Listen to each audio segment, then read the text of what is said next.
We have an eyewitness who's coming to us on Zoom right now. This is Mike Wright. Mike, do I have you? Yeah, sure do. What'd you see? Well, so we got to the Trump rally. We had VIP sections. We were probably 20 to 30 yards from the stage. The president had been talking probably for about 5 minutes, and we heard three cracks, suppressed. So almost like, the snaps you throw on the ground. Yeah. So it was, and then, chaos kind of ensued for a little bit. Earlier in the day, I'd seen a couple sharpshooters on the roof of a building. I'd actually shown my son. I said, "Hey, look, they're here to protect President Trump when he comes on stage." And then after those three quick cracks, probably 4 seconds later, I saw those sharpshooters firing back toward a building that's adjacent from the fairgrounds.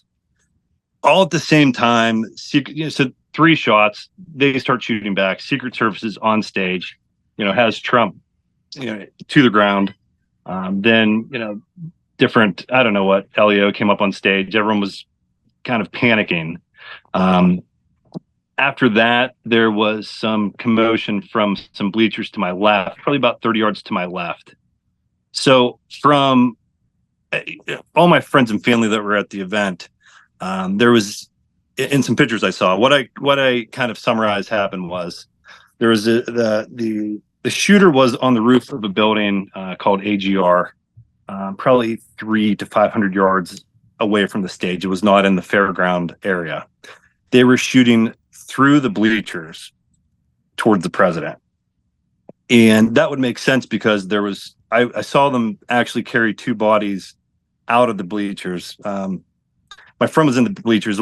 He said the one lady was definitely deceased. The other person wasn't sure because there was 2 Life Flight helicopters there. The police sharpshooters on the roof of the building were shooting back toward where the shooter was. So it all makes sense. It's almost like a big check mark, right? So like if Trump was here, if the sharpshooters were here, the building where the shooter was here, and the president was here. So in the bleachers were in the middle. So, right. It seems like it would make sense that when he was shooting through the bleachers toward the president, he hit a few people, and then the police sharpshooters were shooting back at the building. I did see a picture of a deceased person on the rooftop of a building too, which I would assume was the shooter. So this would make a lot of sense. The big question, even I saw a lot of the reports hesitated to say it was even gunfire because it didn't make any sense that there would be gunfire at a rally of any presidential nominee, but certainly of a former president. The U.S. Secret Service, as you mentioned, there are sharpshooters on the building. They lock these areas down quite well. Yeah. So it didn't make sense. It would make sense, however, if the shooter was outside the perimeter, as exactly. you appear to have seen. So you heard suppressed fire. Mm-hmm. Presumably, this was a pretty serious shooter. This wouldn't have just been some wacko with a pistol or something. If he's firing from that far away, he's able to do that kind of damage. There's blood on the president's face. We still don't know all of the circumstances around it. Obviously, the photo that has now, it's an overused word, but it certainly applies here, has become iconic, is of the top of President Trump's ear, quite bloodied, and then some blood on the side of his face. It's unclear if the president was shot or if it was shrapnel or if we just have no idea really yet. But in any case, if a shooter is able to fire through the bleachers from that kind of a distance and bloody up a president, this was not just a random haphazard act of violence. This would seem to have been something that was well coordinated. I mean, it would have had to been for him to get up on that building and kind of thinking about it now. If the shooter was 300 to 500 yards away from me, there's a chance that I didn't hear I just heard the crack of the bullet, not the actual sound of the round, the rifle going off. But the first 3 shots, I definitely heard the crack of the bullets kind of going past, and because the bullets would have probably went I don't know, maybe 10 yards in front of me with the trajectory.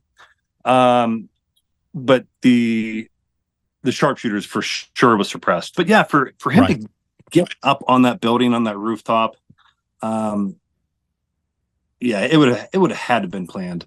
So, as far as the president's face, no, that's all right. Real quick. So as far as like the president's face, I originally thought, when they stood him up after a couple minutes, he gave a thumbs up and he was not happy.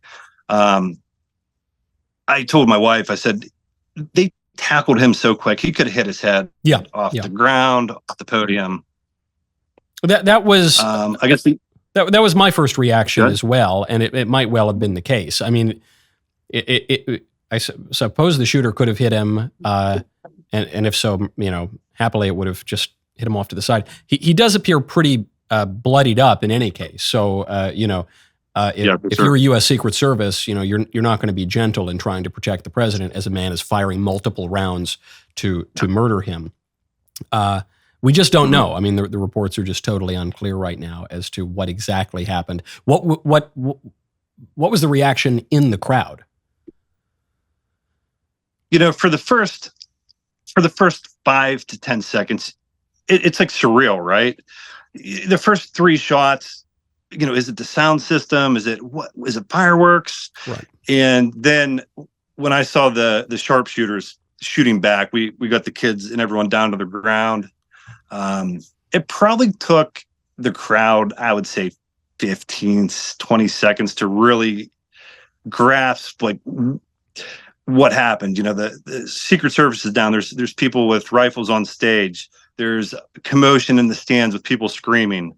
You knew pretty quick what was going on. Maybe not the details. We had initially thought that the shooter was in the stands. Right. But that's not the case. Did people then just flee the rally, or did they sort of drop, lock in place? Or we locked in place probably for 4 or 5 minutes, and then they evacuated. They had everyone get out. It was very orderly. There wasn't any. A lot of people were upset, but it wasn't like people stampeding over each other. In fact, there was a complete stranger in front of me. He said, "Hey, put your 2 little kids between you and I so we can get out of here just in case something else happened." Everything was very civil. Yeah. They had like a crowd barricade around the VIP section. And within that 3 or 4 minutes, they removed the barricade. They evacuated pretty quick. Well, I'm glad to hear that you're safe. I'm glad to hear that people around you are safe. We will pray for the person, for the deceased, and for the person who's critically injured, according to reports from the Washington Post. And we all pray for President Trump. His campaign says he's okay. My wife actually she does the anesthesia. She's friends with the anesthesiologist at the hospital they took him to, and he was thumbs upping everyone when they took him into the hospital. So I assume he's doing fine. There's a line from Teddy Roosevelt when there was an assassination attempt on him in 1912. He said, "You may not know this, but I've been shot. But it takes more than that to kill a bull moose. It takes more than whatever happened to Trump to kill a bull moose." Mike, thank you so much.